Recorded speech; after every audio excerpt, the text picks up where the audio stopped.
வணக்க மக்களே, நாம இந்த ஆரோக்கியமான எச்சரிக்கை பதிவில் தயிரில் நிறைந்திருக்கக்கூடிய ஒரு சில தீமைகளை பற்றி நம்ம விளக்கமாக பார்க்க போகிறோங்க.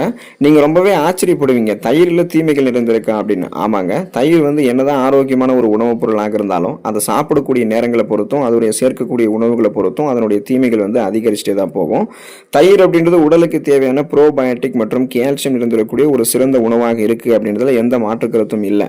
சில குறிப்பிட்ட உடல்நிலை இருக்கிறவங்க தவறான முறையில் தயிர்களை உட்கொள்ளும் போது பக்க விளைவுகள் தீமைகள் ஏற்படும். அதெல்லாம் என்னன்றதை பார்ப்போம். அதுல இருந்து எப்படி விடுபடணும் அப்படின்றதையும் விளக்கமா பார்ப்போம். அதை பத்தி பார்க்கறதுக்கு முன்னாடி இந்த வீடியோக்கு மட்டும் ஒரு லைக் கொடுத்துட்டு இந்த தகவலை உங்களுக்கு தெரிஞ்சவங்களுக்கும் ஷேர் பண்ணிடுங்க. ஏன்னா இது அவங்களுக்கும் பயனுள்ளதாக இருக்கக்கூடிய ஒரு ஆரோக்கியமான பதிவு தான். இது போன்ற அப்டேட்ஸ்களை நீங்க தொடர்ந்து பார்க்கறதுக்கு நம்மளுடைய ஹெல்த் நியூஸ் தமிழ் சேனலை மறக்காம சப்ஸ்கிரைப் பண்ணி வச்சுக்கோங்க. பக்கத்தில் இருக்கக்கூடிய பெல் பட்டனையும் கிளிக் பண்ணி ஆல் அப்படின்ற ஆப்ஷனையும் செட் பண்ணி வச்சுக்கிட்டீங்க அப்படின்னா நாங்கள் போடக்கூடிய எல்லா அப்டேட்ஸும் உங்களுக்கு நோட்டிஃபிகேஷன் அடிக்கடி சேரும். சரிவாங்க மக்களே, இப்போ வீடியோக்குள்ள போயிடலாம். செரிமானம் தொடர்பான கோளாறுகள் உங்களுக்கு நீங்க தயிர் அளவுக்கு அதிகமாக எடுத்துக்கொண்டீங்கன்னா ஏற்படுங்க. இப்போ பாலில் இருக்கக்கூடிய லாக்டோஸை செரிமானம் செய்ய முடியாதவர்கள்லாம் என்ன பண்ணுவாங்கன்னா தயிர் சாப்பிட ஆரம்பிப்பாங்க. ஸோ அந்த மாதிரி தயிர் சாப்பிடுவது வயிற்று உப்புசம், வயிற்றுப்போக்கு அல்லது வாயு தொல்லையும் உங்களுக்கு ஏற்படுத்தலாம். காரணம் என்னன்னா தயிரில் லாக்டோஸ் குறைவாக இருந்தாலுமே தீவிரமான பாதிப்பு இருக்கிறவங்களுக்கு அது ஒத்துக்கொள்ளாது. அதாவது உங்களுக்கு சுருக்கமாக சொல்லணும்னா செரிமானம் தொடர்பான கோளாறுகள் ஆல்ரெடி உங்களுக்கு இருக்குன்னா நீங்க தயிர் எடுத்துக்காதீங்க. அது ஒரு சில பேருக்கு ஒத்துக்காது. செரிமானம் தொடர்பான கோளாறுகளான வயிற்றுப்போக்கு, வயிற்று உப்புசம், வாயு தொல்லை எல்லாம் உங்களுக்கு அது ஏற்படுத்தலாம். செரிமான மண்டலத்தை இன்னும் வீக் ஆக்கலாம். ஸோ நீங்க தான் கவனமாக இருக்கணும். ஒருவேளை உங்களுக்கு செரிமானம் தொடர்பான பிரச்சனைகளோட இந்த சளி மற்றும் ஆஸ்துமா பாதிப்பெல்லாம் இருக்குன்னா நீங்க தயிர் எடுத்துக்கொள்ளக்கூடாதுன்றது ஞாபகம் வச்சுக்கோங்க. ஆயுர்வேதத்தின் படி தயிர் உடலுக்கு கபத்தன்மையை அதிகரிக்குங்க. அதனால நீங்க இரவு நேரங்களில் தயிர் சாப்பிடுவது அப்படின்றது சளி, இருமல் மற்றும் தொண்டை கட்டி கொள்வதற்கு அது வழிவகுக்கும்.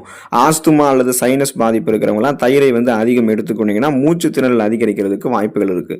சுருக்கமா சொல்லணும்னா உங்களுக்கு எந்த விதமான சுவாசம் தொடர்பான பிரச்சனைகளும் இல்லாமல் இருக்கும்போது நீங்க தயிர் எடுத்துக்கிட்டீங்கன்னா ஒருவேளை உங்களுக்கு சளி, ஆஸ்துமா பாதிப்பெல்லாம் விரைவில் ஏற்படுவதற்கு வாய்ப்புகள் இருக்கு.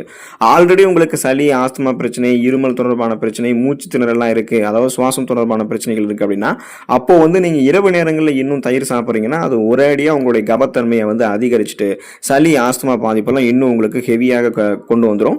அப்போ தொண்டை கட்டி கொள்ளக்கூடிய அபாயம், மூச்சு திணறல், சைனஸ் ப்ராப்ளம் எல்லாம் உங்களுக்கு ஏற்படும். ஸோ நீங்க தயிரை எடுத்துக்கொள்ளக்கூடாது. அதில் கவனமாக இருக்கணுங்க. மூட்டு வலி இருக்கிறவங்களுக்கு பார்த்தீங்கன்னா தயிர் நம்ம கொடுக்கக்கூடாது. இப்போ வாத நோய் அல்லது மூட்டு வலி, ஆர்த்ரிட்டிஸ் அப்படின்னு சொல்லுவாங்க.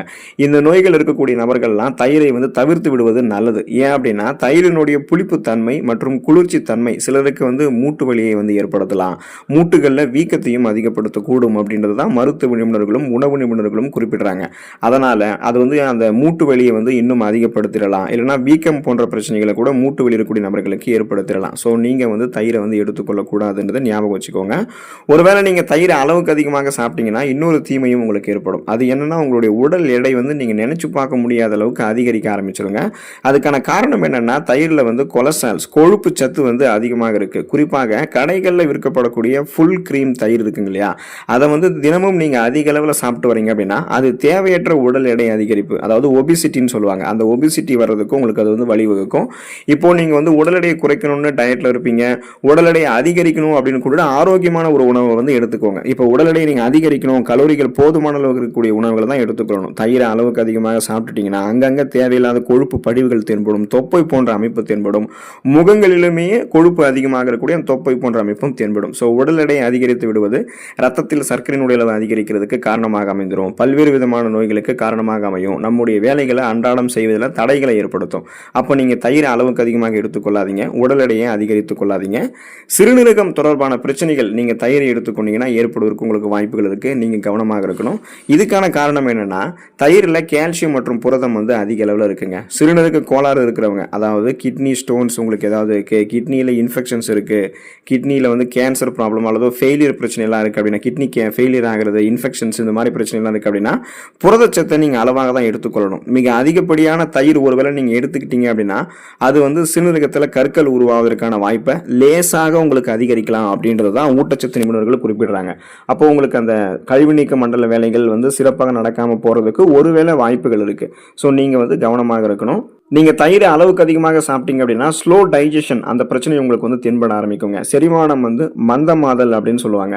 தயிரில் வந்து பார்த்தீங்கன்னா அது வந்து ஒரு கனமான புரோட்டீனை வந்து கொண்டு இருக்கும். ஸோ வளமான உள்ள புரோட்டீன் வந்து புரதச்சத்து அதிகமாக இருக்கும். ஸோ இது வந்து செரிமானம் ஆகிறதுக்கு அதிக நேரங்களை எடுக்கும்.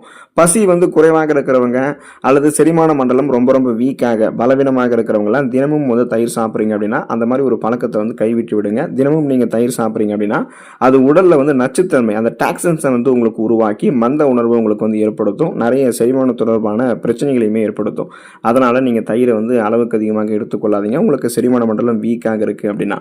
ரத்த குழாய்கள்லாம் அடைப்பு நீங்கள் தயிரை வந்து அளவுக்கு அதிகமாக எடுத்துக்கொள்ளும் போது உங்களுக்கு வந்து ஏற்படுங்க. அதாவது பிளாக்கேஜ் ஆஃப் சேனல்ஸ் அப்படின்னு சொல்லுவாங்க. ரத்த நாளங்களில் அடைப்புகள் ஏற்படும் பொழுது போதுமான அளவுக்கு ரத்த ஓட்டம் போதுமான அளவுக்கு உடலுக்கு வந்து கிடைக்காது. இதனால் பிபின்னு சொல்லக்கூடிய பிளட் ப்ரெஷர் அதுபோல் கொலஸ்ட்ரால்ஸ் அதிகமாக நமக்கு வந்து தேங்கும் போது என்ன ஆகும்னா இதயத்துக்கு வேண்டிய ரத்த ஓட்டமும் கிடைக்காதால மாரடைப்பு பக்கவாதம் இந்த மாதிரி இதயம் தொடர்பான பிரச்சனைகள் கூட ஏற்படும். ஏன்னா ஆயுர்வேத மருத்துவத்தின்படி தயிர் வந்து அபிஷந்தி அப்படின்ற அந்த குணத்தை வந்து கொண்டு இருக்கு. அதாவது இது நம்முடைய உடலில் இருக்கக்கூடிய நுண்துளைகள் அந்த பாடி சேனல்ஸ் இது எல்லாத்தையுமே வந்து பார்த்தீங்கன்னா அந்த ரத்த குழாய்கள் எல்லாத்தையுமே அடைக்கக்கூடிய தன்மை கொண்டது. இதனால உடலினுடைய கழிவு நீக்கம் சீராக நடக்காமல் நமக்கு போகிறதுக்கு சான்சஸ் இருக்கு. பிபி ப்ராப்ளம் கொலஸ்ட்ரால் ப்ராப்ளம் ஏற்படுவதற்கு வாய்ப்புகள் இருக்கு. அப்போ நம்ம சுறுசுறுப்பாகவே இயங்க மாட்டோம். அதனால நீங்கள் தயிரை வந்து அளவுக்கு அதிகமாக எடுத்துக்கொள்ளாதீங்க. ரத்த குழாய்கள் அடைப்பு ஏற்படும்னா நீங்கள் தயிர் எடுத்துக்கொள்ளாமல் இருக்கிறது நல்லது. ஒருவேளை நீங்கள் தயிர் அளவுக்கு அதிகமாக எடுத்துக்கொள்ளும் போது உங்களுக்கு ஒத்துக்கல அப்படின்னா ஸ்கின் இஷ்யூ ஸ்கின் டிசீஸ் தோல் தொடர்பான வியாதிகள் நிறைய வந்து ஏற்படுங்க. அதுக்கு காரணம் என்னன்னா தயிர் வந்து புளிப்புத்தன்மை கொண்டதுங்க இல்லையா. இது வந்து உடலினுடைய வெப்பத்தை வந்து உள்ளுக்குள்ளே தக்க வைக்கும். இப்போ உங்களுக்கு வந்து முகப்பொருட்களை அது ஏற்படுத்தலாம். அதிகப்படியான தயிரை நீங்கள் எடுத்துக்கொள்ளும் போது முகப்பொரு உங்களுக்கு உண்டாகலாம். அரிப்பு மற்றும் படை கூட ஏற்படலாம். ஏற்கனவே உங்களுக்கு ஆல்ரெடி ஸ்கின் டிசீஸ்லாம் இருக்குது. அந்த மாதிரி சமயத்தில் நீங்கள் தயிர் எடுத்துக்கிட்டீங்க அப்படின்னா உங்களுக்கு அரிப்பு சொறி சிரங்கு படை தேமல் அது வந்து வர ஆரம்பிக்கும். சொரியாசிஸ் அப்படிலாம் வர ஆரம்பிக்கும். அதிகப்படியான அரிப்பு இருக்கிறவங்கலாம் வந்து தயிரை வந்து சேர்த்துக்கொள்ளும் போது பாதிப்பு இன்னும் தீவிரமடையும்ன்றது ஞாபகம் வச்சுக்கோங்க. உடலில் வீக்கங்கள் உங்களுக்கு வந்து பார்த்தீங்கன்னா தயிரை நீங்கள் அளவுக்கு அதிகமாக எடுத்துக்கொள்ளும் போது ஏற்படுங்க. இன்ஃப்ளமேஷன்ஸ் அப்படின்னு சொல்லுவாங்க. இப்போ தயிர் வந்து நம்முடைய உடலில் இருக்கக்கூடிய நீர் சத்தை தடுத்து நிறுத்தும். அந்த வாட்டர் ரிட்டென்ஷன் வந்து பண்ணக்கூடிய இயல்பு கொண்டது. இதனால் கை கால் வீக்கம் அல்லது உடலில் வந்து நீர் கோர்த்து கொள்ளக்கூடிய பிரச்சனை இருக்கிறவங்கலாம் தயிரை வந்து எடுத்துக்கொள்ளக்கூடாது. இது அவங்களுக்கு வந்து அசௌகரியத்தை வந்து ஏற்படுத்தும். அதே போல் வந்து பார்த்தீங்கன்னா ஜுரம் அலர்ஜி எல்லாம் நீங்கள் தயிர் அளவுக்கு அதிகமாக எடுத்துக்கொள்ளும் போது உங்களுக்கு வந்து ஏற்படலாம். ஸோ தயிர் நீங்கள் சாப்பிடும்போது செய்யக்கூடாத தவறுகள் என்னென்னா புளித்த தயிரை வந்து எப்பொழுதுமே எடுத்துக்கொள்ளக்கூடாது. தயிர் வந்து உறைந்த நிலையில் இருக்கக்கூடிய தயிரை நீங்கள் எடுத்துக்கணும். மண் சட்டியில் தயிரை உரைய வச்சு எடுத்துக்கிட்டீங்க அப்படின்னா கூட அது இன்னமும் உங்களுக்கு வந்து நல்லது தான். புளித்த தயிரை எடுத்துக்காதீங்க. அதிகப்படியான புளித்த தயிர் வந்து பிபி என்று சொல்லக்கூடிய பிளட் ப்ரெஷர் ரத்த அழுத்தத்தை உங்களுக்கு வந்து அதிகரிக்கலாம். அசிடிட்டி அப்படின்ற அந்த நெஞ்செரிச்சலை உண்டாக்கலாம். மழை காலங்களில் தயிரை நீங்கள் எடுத்துக்கொள்ளக்கூடாது. மழை குளிர்காலங்களில் தயிர் சாப்பிடுவது சைனஸ் மற்றும் சுவாசம் தொடர்பான பிரச்சனைகளை இன்னும் உங்களுக்கு தூண்டும். இப்போ தவறான கலவை அப்படின்னு சொல்லக்கூடிய குறிப்பிடத்தகுந்த உணவுகளோட தயிரை நீங்கள் ஒன்றா சேர்த்து எடுத்துக்கொள்ளக்கூடாது. தயிரை வந்து நீங்கள் மீன் முட்டை அல்லது பாலோட சேர்த்து உண்பது உங்களுக்கு வந்து ஒத்துக்காதுங்க. செரிமானம் தொடர்பான பிரச்சனை தோல் தொடர்பான பிரச்சனைகளை ஏற்படுத்தும். உடலில் நச்சுத்தன்மையை உண்டாக்கி நிறைய ஸ்கின் டிசீஸ்க்கு அது வந்து வழிவகுக்கும். உங்களுடைய உடலினுடைய ஒட்டுமொத்த செயல்பாடுகளையுமே அது தடை செய்ய வைக்கும்.